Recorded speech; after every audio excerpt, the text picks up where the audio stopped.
Bien, amigos del Club de los Elegidos, gracias por estar una vez más consecuentes con nosotros. Gracias por sostener el canal, por darle me gusta y compartir el contenido. Para nosotros es un gran placer poder, a través de nuestra voz, expandir conciencia. Y si cada uno de estos episodios resuena con su corazón, pues el mensaje realmente es seguir expandiendo, seguir llevando el contenido a más y más personas.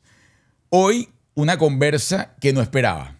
No la tenía en los planes, sin embargo sé que va a ser una conversa sumamente nutritiva. He aprendido a conocer y a valorar esta persona en el tiempo. Ha cambiado mi perspectiva también en lo personal hacia él. Y por eso creo que va a ser una gran conversación que va a dejar muchísimo, muchísimo a cada uno de ustedes. El señor Jonathan Montenegro. Sí, brother. Señor Me vas a Jonathan. hacer llorar y todo. Pero te lo No. digo en serio, qué bonito.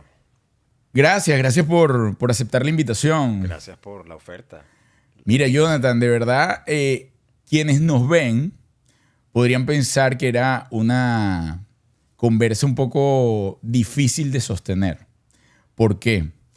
Porque si no nos conocen, claro, lo que ya venimos haciendo desde hace un tiempo para acá, dirían, se van a sentar a conversar los dos ex de la misma señora, ¿no? De una misma mujer. En lo técnico, sí. En lo técnico, porque todo el mundo espera que siempre sea algo que... Ok, bien, como te iba diciendo, las personas siempre piensan que los ex no se deberían hablar.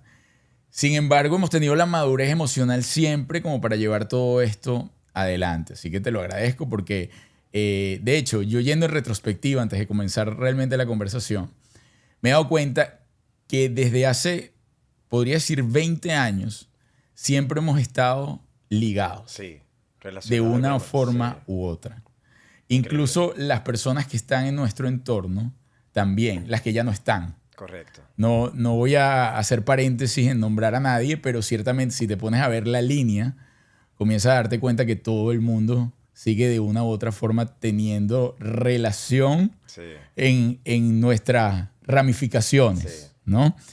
Entonces es algo que a mí me ha llevado a poner la lupa consecuentemente y me he sentido identificado contigo en muchas ocasiones y he tenido pues esa empatía cuando veo tus procesos también, ¿no? Como padre, en los cuales, bien, para nadie es un secreto, has tenido momentos difíciles en diferentes ocasiones donde no has podido ver a tus hijas. Sin embargo, sigues avanzando como padre, ¿ok? Y allá es donde voy. Tu figura paterna, ¿de dónde la tomas tú? Tu ejemplo a seguir. De ninguna parte. Uh-huh. De ninguna parte porque, bueno, para nadie es un secreto. He sido muy reservado con el tema. Sin embargo, se ha filtrado una que otra información. Yo soy huérfano de padre y madre. Y de paso, o para incluir la tragedia, mi papá muere un 31 de diciembre de 1978. Yo nací en 1978, mayo 11, lo que quiere decir 7 meses y medio de nacido. No tengo ningún registro consciente de mi papá, ni siquiera fotográfico. Entonces, más allá de la energía paternal que estuvo ausente por causas de fuerza mayor, tampoco lo visualizo. Tengo pocas fotos de mi papá y inclusive pequeño. Él muere a la edad de 18 años. O sea, estamos hablando de una situación bien particular, trágica. Entonces, cuando me preguntas de dónde viene probablemente de la carencia, viene del vacío, viene del anhelo, de la fantasía, de esa visualización de lo que yo hubiese querido y que no recibí, y cómo yo lo puedo transformar para convertirlo en algo material. Entonces, definitivamente, un entorno desaparecido, porque no estuvo, lo agarré desde el corazón herido, vacío, y de alguna manera estoy cumpliendo una doble función, ahora que me lo preguntas, porque estoy cumpliendo la función de ser papá, pero también de ese papá que no tuve, que quisiera que fuese conmigo.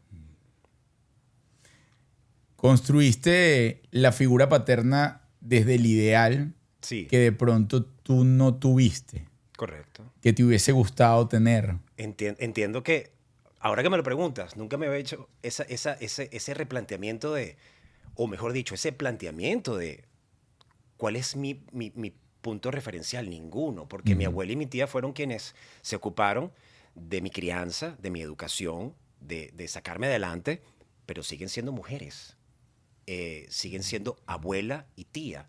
Entonces, no puede suplantar esa figura paterna porque lo que yo hago en la actualidad no tiene nada que ver con lo que pudo haber hecho mi abuela y mi tía. Eso sí, el único punto en común, el único punto que pudiésemos decir que existe es el amor.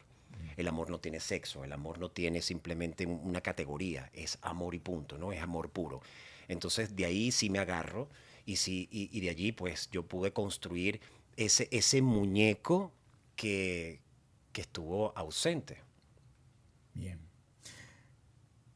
Creciste con, bien lo estás nombrando ahorita, con tu abuela, Correcto. tu tía, Mi tía, maternas. maternas. Sí. Pero tu abuela fue como el pilar en tu crianza. Las dos por igual. Yo creo que de pronto mi abuela se ocupaba de algunos temas y mi tía otros. Mi tía era la disciplina, Mm. la responsabilidad, el vigor. Mi abuela era más la sensibilidad, la parte humana. Yo creo que cada una tuvo un ejercicio conmigo y creo que definitivamente fue un gran planteamiento hacia mí porque puedo decir que no me faltó nada excepto la presencia de mis padres, pero creo que ellas hicieron un gran complemento para poder de alguna manera sopesar, cubrir espacios vacantes, porque a todos nos tomó por sorpresa, porque como repito, y como te dije en el inicio, soy huérfano de padre y madre. Mi mamá muere en 1984, un 23 o 26 de noviembre. Yo tenía 6 años. Lo que quiere decir que después de ese golpe, un 31 de diciembre de 1978, vino otro más.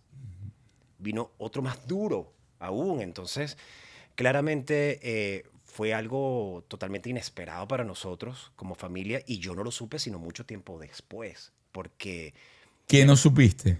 la muerte de ellos. Ok.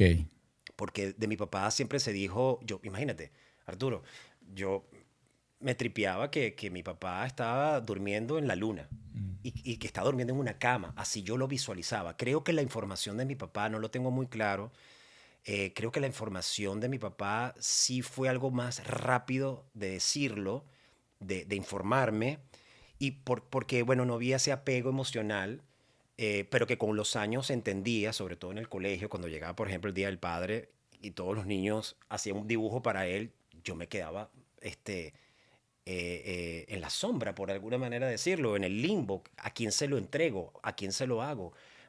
¿Y lo ¿Por qué hacías? tendría que hacerlo? Yo creo que en mi registro lo llegué a hacer en ocasiones, pero luego yo me rebelé. Me pareció una hipocresía, porque yo decía, ¿a quién se lo voy a hacer? ¿A quién se lo voy a entregar? Entonces yo formé una capa desde muy niño de no lo voy a hacer porque no quiero. Y utilizaba esa molestia, ese enojo, no ante la vida, sino ante una circunstancia de horas, porque era un momento tan incómodo que yo simplemente utilicé esa capa para poder proteger el dolor que yo evidentemente cargaba. Entonces, viene lo de mi mamá, eso sí fue mucho más duro. Sin embargo, yo creo que no fue tan de inmediato. Yo creo que como en el 86, 87 años después fue cuando yo realmente supe lo de su muerte, más no detalles, porque fue trágico. Y yo fui como atando cabos. Mi mamá no está, algo aquí pasó. Preguntaba, pero con mucha cautela, porque también entendía que para mi abuela era otro dolor más, porque es su hija a quien perdió. Y yo creo que lo que me ayudó a drenar, porque no me gustaba llorar en casa, ni mucho menos delante de mi abuela, porque sentía que la situación se iba a hacer mucho más dura y dramática, yo creo que mi profesión, y justamente en La Dama de Rosa, en esa telenovela, yo tenía una situación muy particular, muy parecida. Mi personaje era criado por doña Amalia Pérez Díaz, una abuela que entonces no conocía a la mamá, no conocía al papá. Claro, en el caso de ellos no habían fallecido, pero estaban ausentes. Y era ese reencuentro con mi papá, mi primera escena con Carlos Mata, y yo por supuesto lo personalicé demasiado, porque era una manera de yo poder fantasear esa posibilidad que no iba a ocurrir nunca. Yo, por supuesto, para trabajar un poco todo esto, mi abuela decidió en casa yo recibir clases de historias bíblicas a través de los testigos de Jehová. Entonces, yo soy una persona, no soy tan religioso, pero yo soy cristiano con bases de testigo de Jehová, y los testigos de Jehová piensan o tienen la idea y creen en el paraíso terrenal, en la Ujú. resurrección. Entonces, eso se me trabajó como una especie de esperanza. Entonces, y mi profesión ayudaron a yo poder canalizar ese dolor que no se supera del todo, solo que de alguna manera lo fortaleces y lo aceptas. Claro. Es que mira qué poderoso lo que estás diciendo. No sé si lo habías hecho consciente, supongo que sí. En la telenovela, cómo realmente te apoderaste del personaje viviéndolo en paralelo. Sí. Vamos a decir, llevaste tu vida dentro de la novela y seguramente ese niño que personificabas allí tenía muchísimas cualidades y sentimientos del Jonathan que estaba fuera de pantalla. De hecho, podría decirte que hay una particularidad con los escritores. Por ejemplo, en el caso, esta fue una telenovela escrita por José Ignacio Cabrujas, que en paz descanse, un dramaturgo maravilloso venezolano. Y los escritores a veces se conectan tanto con el actor, con su vida personal, que nos escriben escenas que sin Ujú. ellos saberlo, tienen que ver mucho con nosotros. Y sí, sí lo concienticé. Yo utilizaba esas escenas justamente para drenar, para poder llorar y para poder desembocar lo que no podía hacer en casa. No porque estuviese prohibido, sino porque no me sentía cómodo. Sentía que si lloraba en casa iba a utilizar o iba a tocar una tecla en el hogar que iba a ser muy, muy difícil para todos. Y sí, definitivamente me ayudó a superar. Y allí, con la pérdida de mis padres, es cuando descubro el saber meditar. A partir de ahí comienzo a meditar a muy temprana edad, ¿Quién te llevó a la yo meditación? solo. No se me indujo, no tuve ninguna referencia, simplemente fue algo intuitivo, fue Mm. algo que mi alma lo necesitaba. Era como que este es el camino que tú quieres recorrer, más allá de la oportunidad que me estaba regalando mi abuela a través de la palabra de Dios, más allá de la profesión que yo escogí, también podría decirte que esto fue lo que yo elegí para calmar mis ausencias y mi dolor. Volviendo a la novela un poco, porque claro, aquí se me escapan varias cosas, ¿no? Pero que en función a la meditación quería seguir hablando contigo de eso, pero para no dejar pasar algo que dijiste de la novela, Sí, tu papá era Carlos Mata en la telenovela, en sí. la telenovela. Sí. ¿Y alguna vez dentro de ese personaje que estabas haciendo, lograste verlo realmente como padre fuera de pantalla? Buena pregunta. Fíjate tú qué particular, porque si bien es cierto que era muy niño, yo no me confundía con facilidad. Yo podía discernir, podía no mezclar lo que era ficción con realidad. Pero sí, por supuesto, nació un amor hacia Carlos como figura muy importante en mi vida, pero muy, muy importante. De hecho, hay un caso que no lo he dicho jamás y te voy a dar esa exclusiva. Mira, Carlos Mata es un ser tan bello que una vez le dijo a mi abuela, ¿tú quieres que yo adopte a Jonathan? Y claro, mi abuela lo que le dijo fue, no, no hace falta, pero fue tan bello por parte de Carlos que él haya dicho, oye, yo lo puedo adoptar, yo lo puedo tener. Porque claro, no tenía mamá, no tenía papá, no es que estaba al abandono, pero wow, Carlos qué bello ser humano, chamo, qué bello ser humano. Igual que Janet Rodríguez, tengo que decirlo. Pero mi conexión con Carlos, bueno, en la actualidad es muy grande, muy grande.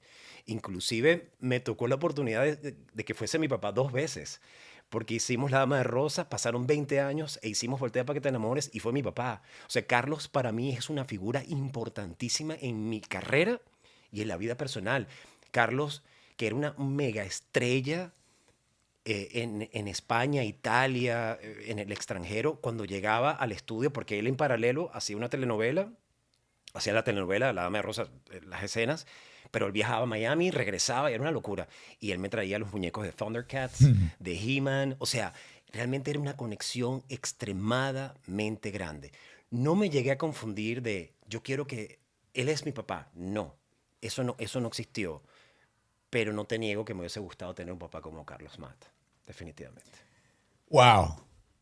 Brother, qué fuerte, me moviste Qué, fibra. qué bonita historia. Y qué bien como lo reflejas y el poder de decir actualmente el amor que está en tu corazón y el estar tan plenamente agradecido Total.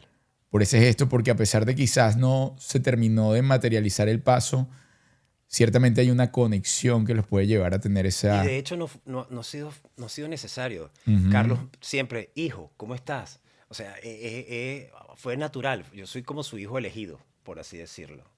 Bien. Wow. En cierta forma, esto me lleva a otra pregunta clave, porque tú comienzas a muy temprana edad Sí. en el medio artístico. Y bueno, para nadie es un secreto, y igual en cualquier profesión, lo que pasa es que el medio artístico es público, ¿no? Entendemos que hay personas buenas y hay personas malas y está viciado de, vamos a decir, de muchísimos factores que hablan de sexo, Hay de drogas, todo, hay en de fin, todo. exacta. Hay Pero de no todo. son todos, es como en cualquier medio, porque yo siempre lo defiendo y puedo decir, bueno, si vas a un hospital, tú te vas a encontrar médicos que hacen esto, hacen aquello y Sí, sí. otros que es lo Lo mismo. encuentras en una oficina, lo encuentras en el gimnasio. Lo que pasa es que probablemente no ves niños trabajando dentro del hospital como doctores, Sí, por decirlo de correcto. alguna manera, ¿no? Correcto. Aquí sí puedes tener la posibilidad de ver niños. ¿Te sentiste protegido al tener esa figura de Carlos o siempre tu abuela estuvo ahí pendiente? Fue una buena pregunta, porque nos vamos un poquito más atrás. En el 84, cuando hago mi primera telenovela, Rebeca, protagonizada por Tatiana Capote y Franklin Virgües, ese acontecimiento con mi mamá ocurrió mientras hacía la telenovela. Eso fue en noviembre y yo en noviembre estaba en plena novela. Y yo creo que todo el canal me amparó. Producción, actores, todos sabían lo que estaba ocurriendo en mi vida menos yo. Mm. Y Maguampi Acosta, una maravillosa actriz, que en paz descanse, ella también era la que le decía a mi abuela, no le permitas a Jonathan entrar en los baños de varones, deja que vaya al de hembras, que eso me pareció espectacular. Pero realmente sí, todo mi entorno artístico fue muy sobreprotector, no solamente con Carlos, sino con otros compañeros. Además, por supuesto, de la misión de mi abuela. Mi abuela hizo un trabajo extraordinario, extraordinario, incluso con mi tía. ¿Por qué lo digo? Porque aquí está el resultado. No tengo vicios. Yo pude haber sido un maleante, pude haber decidido simplemente irme por otro camino. Y me considero un profesional, me considero una persona que hace el bien, aun y cuando tengo errores claramente, pero no tengo un trastorno psicológico que me haya dañado como ser humano por trabajar desde muy temprano en esta industria, porque para nadie es un secreto que es heavy, porque además no solamente ocurre esto con la televisión, sino luego yo paso a otro nivel que es menudo, que es con una proyección internacional sin precedentes para mí. Entonces, estamos hablando y ahí sí estaba en un nido de carnívoros, heavy. Y gracias a esos valores, principios y meta clara, bueno, yo decido renunciar junto con otros compañeros. Pero definitivamente mi abuela hizo un gran trabajo porque me inculcaron esa responsabilidad, esa disciplina, esa entrega total, siempre y cuando no se negocie algo que pueda vulnerar tu integridad como ser humano. Y lo tuve muy presente desde pequeño. Entonces, he manejado esos, esos arquetipos y he manejado esas herramientas desde muy temprana edad, que es lo que me formó ahora como adulto. Y caes a temprana edad dentro de la televisión, ¿por qué? Wow, qué buena pregunta. Bueno, para hacerte un resumen, mi tía, hermana de mi mamá, le encantaba el baile. Entonces, ella era muy buena estudiante y ella le encantaba el baile. Entonces, ella quiso integrar en alguna academia y no sé cómo ella logró y entra al canal Radio Caracas Televisión y forma parte del elenco de bailarines de Poppy, el payaso, el recordado por supuesto Diony López.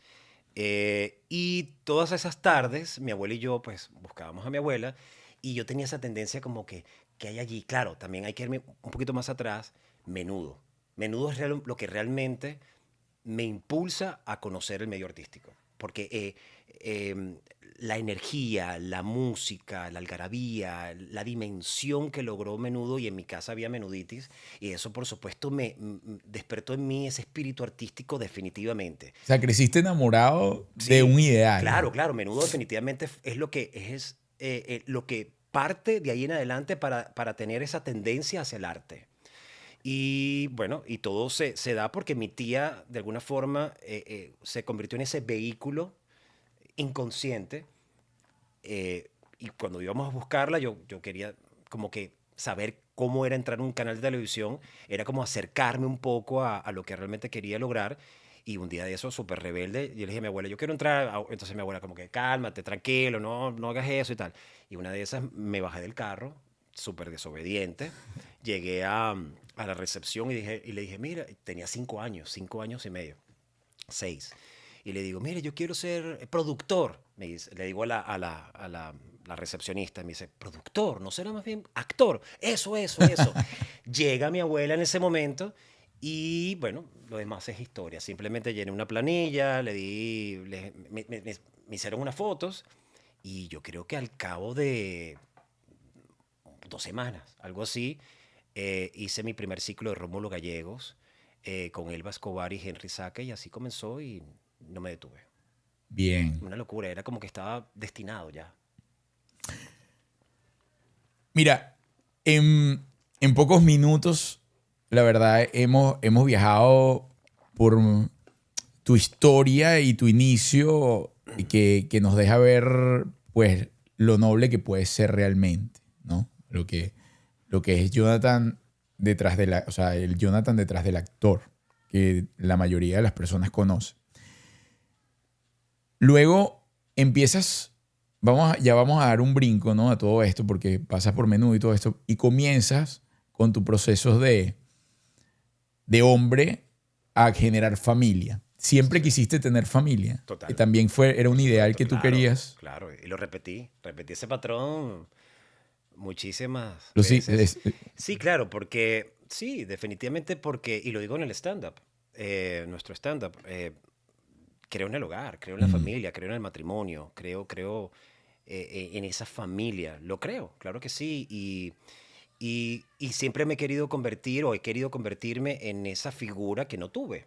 Y lo hago motivado desde el amor. Entonces, para mí ha sido parte de lo que yo soy, de lo que me he convertido en ser padre de familia. Me gusta hacer eso, me gusta tener esa representación para mí y bien. para ellos. Tuviste un primer, yo no lo llamo fracaso, sino un primer matrimonio. Un primer Una aprendizaje. primer aprendizaje. Sí, total. Jovencito, Sí, claro. tienes a tu hija. Luego viene otro y otro. Sí. ¿Ok? Ahora, tienes un proceso abierto en ti donde una de tus hijas no la puedes ver. Ujú. Diariamente, ¿cómo se siente eso?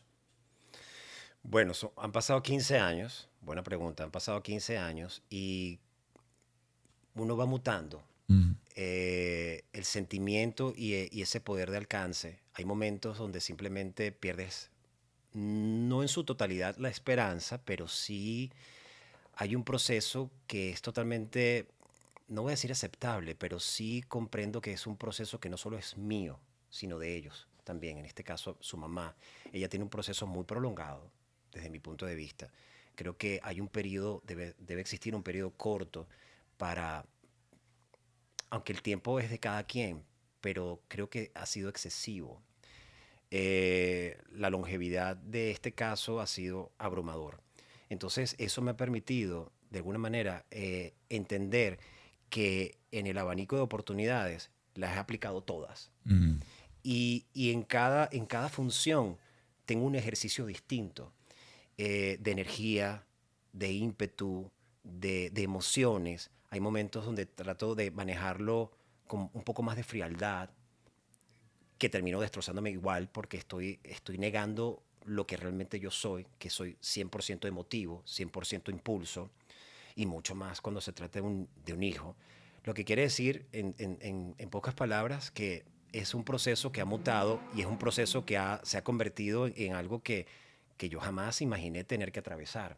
Y como yo conozco de primera mano la ausencia de un papá, yo puedo también entender qué puede estar pasando en el caso de Sofía. No tengo a mi papá, hay una ausencia irracional porque yo estoy vivo. En mi caso no hay vuelta atrás. En mi caso tenía que aceptarlo. Pero en el caso de ella, ¿cómo por qué? Yo estoy vivo y tengo la voluntad de estar allí. Entonces, ¿por qué se le tiene que cercenar, mutilar, privar de su derecho? Eso es un deseo de ella, no de nadie más. Tú como mamá puedes orientar, sí, tú lo puedes dirigir, ¿cómo no? Pero no puedes absolutamente tomar decisiones por ella. Entonces, no solamente pienso en mí, porque sería muy egoísta, también pienso en mi hija Antonella, que ha sufrido. Y, y también debe estar sufriendo Sofía, porque eso es falso, que más allá de estar contaminada, como muchos podríamos pensar, esa niña también debe estar sufriendo. Ella debe tener una carencia igual como la tuve yo, entonces yo puedo sentir su palpitar, yo puedo sentir también lo que a ella le falta, porque a mí me faltó. Mm. La gran, y la gran diferencia es que estoy vivo aún. Ese tiempo, aunque no se recupere, lo podemos reconstruir de alguna manera en su nueva fase, en su nueva etapa como adolescente. Yo puedo estar allí en su vida y ella en la mía. Y ese espacio que está vacante se puede, de alguna manera, eh, cubrir, se puede sellar. Yo puedo estar allí y puedo ser su ejemplo incluso. Se puede cubrir. 100%. Si, diciéndome lo que me estás diciendo, si tú te ves hoy frente al espejo y te preguntas, ¿eres tú un buen padre? ¿O te has convertido, te podrías decir, en el ideal de padre que alguna vez idealizaste? Buena pregunta. Realmente creo que no debería autocalificarme. Pienso que son mis hijas quienes tienen ese honor o tendrían la potestad de decirlo. Pero sí te puedo asegurar que mi voluntad es infinita y mi amor por ellas es real, es palpable. Lo que quiere decir que yo aprendí con Antonella. Mis aciertos y mis desaciertos están con Antonella, definitivamente. Y puedo decir a cabalidad que ella y yo nos adoramos. Antonella y yo nos adoramos. ¿Por qué? Porque a pesar de que aprendimos juntos, me hizo ser mejor, me hizo crecer. Lo que quiere decir técnicamente es que Sofía podría encontrar un papá ya más experimentado, con mayor crecimiento, con mayor sabiduría. Lo que quiere decir es que más allá de darme un título o de categorizarme si soy bueno o no, creo que lo importante es darme la oportunidad de demostrarlo. Bien, A ver qué tal, ¿no? bien, bien. No, bueno, y eres sin ánimos de defender a nadie. Yo podría ver desde afuera una persona número uno que es comprometida, por lo menos, en el ideal que tiene.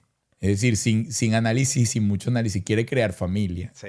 y, y está allí presente. O sea, yo por lo menos a lo que yo he visto desde mi ventana, es una persona que siempre ha estado. O sea, y es desde la perspectiva de cada quien. De pronto le preguntas a otra persona y dice, no, no está, o si Sí, está. puede ser insuficiente para otra Exactamente, persona, pero falta más acciones. Sí, lo bien. entiendo.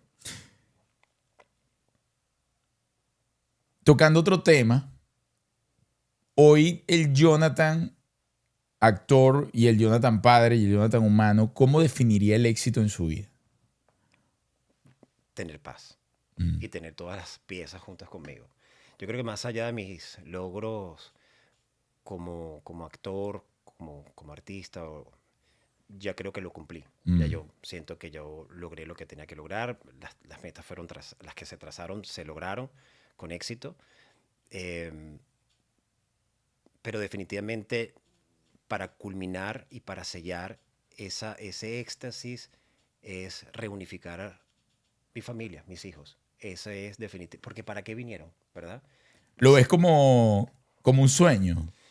Poder Eh, tener a tu familia por lo menos en un diciembre, tus hijas y tu hijo es mi mayor deseo. bien. Mi mayor deseo. Y más allá de desearlo, hay que trabajarlo. Porque seguimos trabajándolo. Bien. ¿Cuál ha sido tu mayor noche oscura del alma? ¡Wow! Sí, la recuerdo. Eh, justamente, no puedo ser tan preciso, pero estoy casi seguro que fue la noche cuando fallece mi mamá. Yo tendría, sí, 6 años. Yo recuerdo que ella estaba en casa, ella tenía 21 años apenas, y ella quería irse a una fiesta y yo quería quedarme con ella. Y decía, mamá, no te vayas.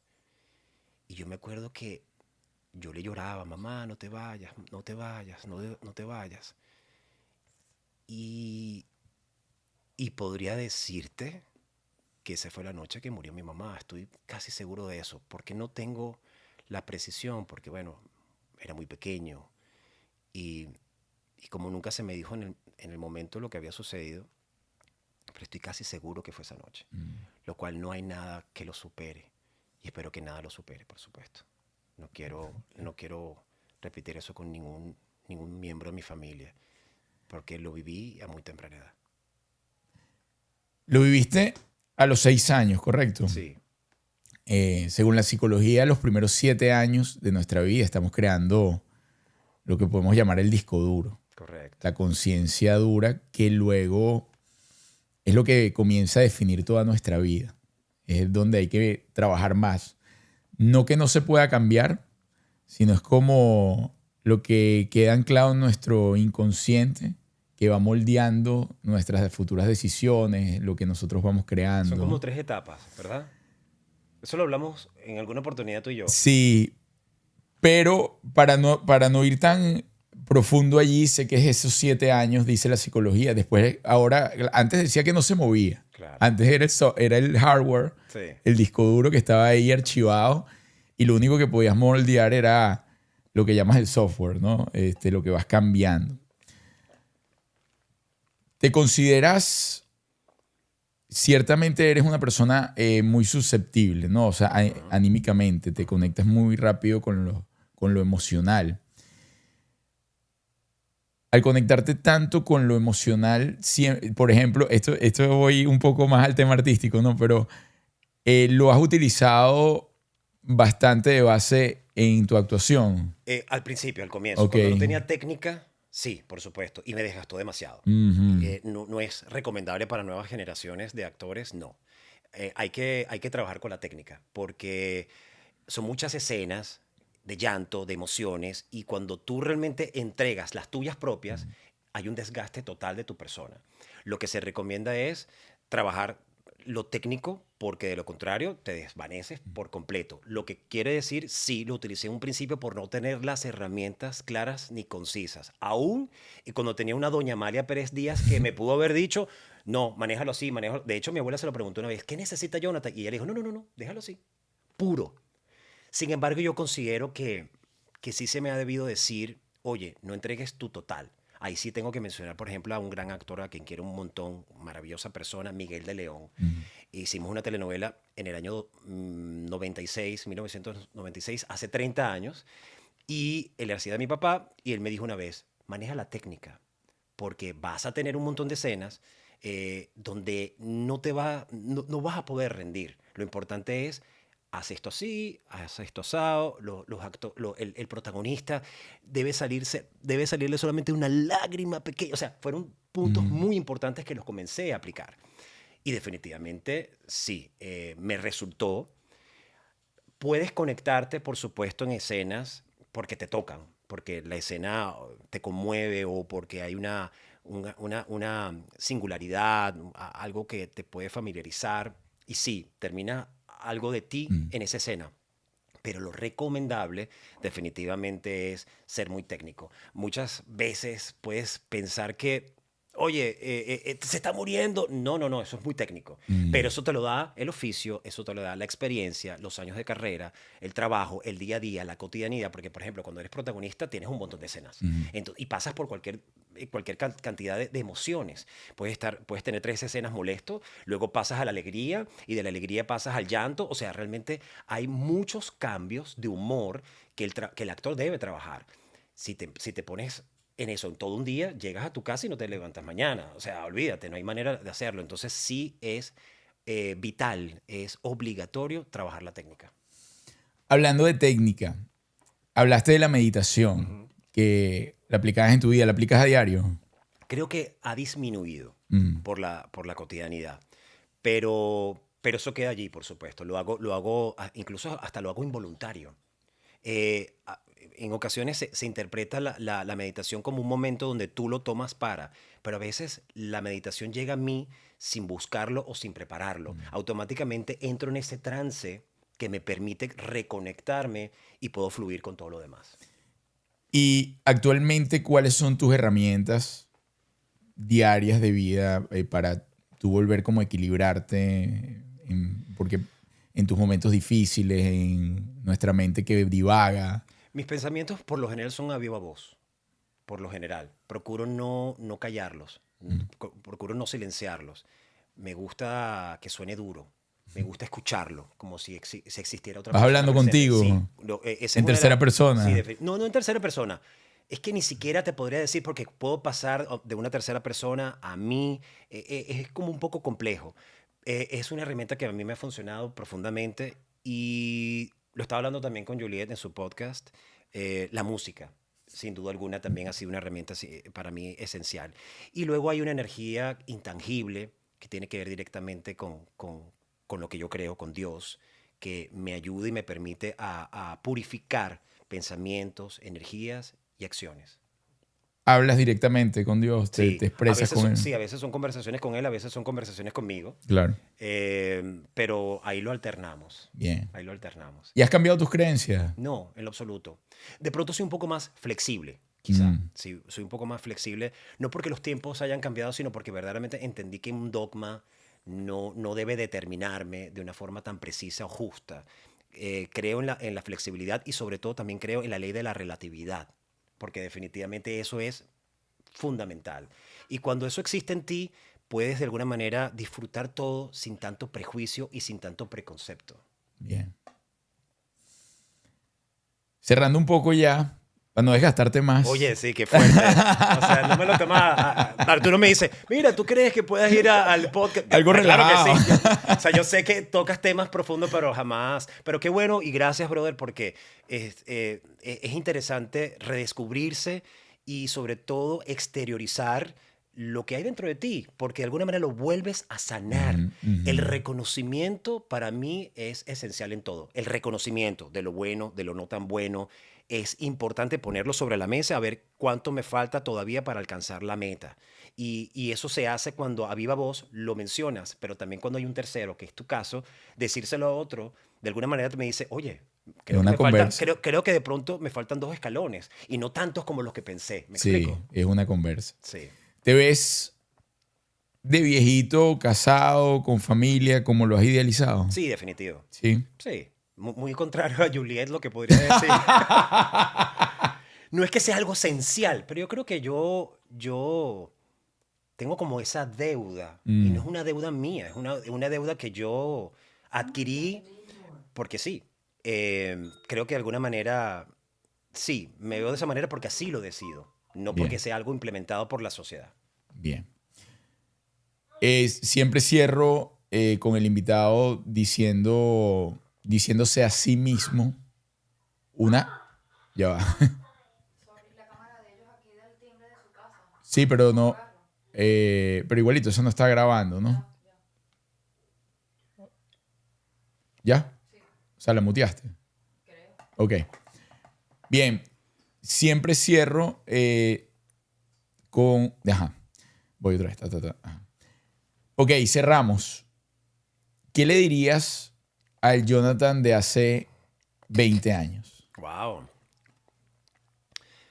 Que definitivamente todo lo que te has trazado, no importa que sea destiempo, va a ocurrir. Tengo un hijo maravilloso, Nathan, bello. Juliet lo sabe y yo sé que ella no se va a ofender, pero mi propósito en principio era, quiero un varón. Y yo me acuerdo que Juliet me dijo, toda, tú sabes, una muchachita me dice, es una niña, como que, ay, pobre Perdón. Jonathan, perdóname. Y yo me Pero que acuerdo ella también quería, ¿no? no sé, me imagino que teníamos la idea. De hecho, nosotros pintamos el cuarto de De Antonella azul. de azul y cosas. Nosotros visualizamos que iba a ser un varón. Cuando eso ocurrió, claro, el shock fue más para mí porque yo desde muy pequeño quería ser papá. Qué loco. Yo tenía 7, 8 años y yo pensaba, quiero ser papá. Por esa misma carencia, por ese mismo vacío, ¿no? Hay un poco de justificación allí. Pero entonces, claro, eso cambió todo y bueno, enamoradísimo de Antonella, imagínate tú, pasé de una idea clara de varón, pues a comprar muñequitas y qué sé yo, y ha sido un recorrido fantástico porque además la crianza es totalmente diferente. La crianza, se lo estaba comentando a Antonella. Antonella me preguntó, ¿a quién quieres más? Y dije, Antonella, los quiero a todos. No, yo tengo que ser la primera. Pero realmente la crianza con Antonella fue de una princesita. Yo me acuerdo que yo en las mañanas, cuando tenía que llevarla al colegio, yo la despertaba con música de princesas, literalmente, y vale, o sea, hacíamos el vals y todo. Con Nathan es distinto, es otra energía. Tú estás a tiempo para que tengas el No, varón. no, Tienes que vivir esa aventura. no, estoy Nathan bien. y yo nos empujamos y tal, nos abrazamos, pero le recuerdo que el abrazo, yo soy un fanático del abrazo y el abrazo es algo que me nutre. Entonces, ¿qué me pregunto? Yo definitivamente estoy donde, donde, donde me he encontrado siempre desde antes. Creo que he logrado y alcanzado lo que soy y lo que tengo. Tengo una familia actualmente hermosa, agradecido con la vida por lo que me ha tocado vivir, por las personas que tengo a mi lado, todo. Yo estoy agradecido infinitamente porque creo en lo que construí y hoy se materializó. Tengo una familia actual hermosa. Y bueno, ¿qué te puedo decir? Bellísimo. Podría decirte, el 20 años, brother, tranquilo que lo vas a lograr. Eso sí, trabájalo. Trabájalo, porque sí lo vas a alcanzar. Jonathan, gracias. No, gracias a Gracias ti, por hermano. abrir tu corazón. Gracias por dejarnos tan claros mensajes, por realmente dejar ver esa profundidad del ser que Además existe que en esto yo ti. nunca lo he hecho en público, brother. O sea, Bueno, nunca, genial. jamás. He sido muy reservado porque también, y para ser breve, mi abuela y mi tía siempre hablaron de mantén esto en reserva, esto no lo toques. Yo dije, pero ¿por qué no? ¿Qué pasa? Creo que es importante decirle a muchos que han tenido una situación similar a la mía, si se puede ser una buena persona. Y no tienes por qué convertirte en un vengador. Creo que también te puedes reconstruir, agarrar todos esos vidrios que están en el piso. Por eso yo sí creo en la reconstrucción, en ti y en los demás. Sí lo creo con fervor. Y, y aquí estamos. Yo creo que o sea, no hard feelings, sin resentimiento a nadie, ni siquiera a quienes le quitaron la vida a mis padres, no considero que sea algo que me haya determinado. Todo lo contrario, me sensibilicé muchísimo más, comprendo un poco más incluso la raza humana que es tan compleja. Mm, No comparto, pero acepto. Y dentro de la aceptación yo tengo un lugar. muy bien. Gracias. No, gracias, hermano. Gracias por ese Gracias. mensaje. Gracias a todos ustedes por compartir el contenido, por darle me gusta. Los espero la semana que viene. Misma hora, misma señal. Que Dios los bendiga. Bye bye. Peace.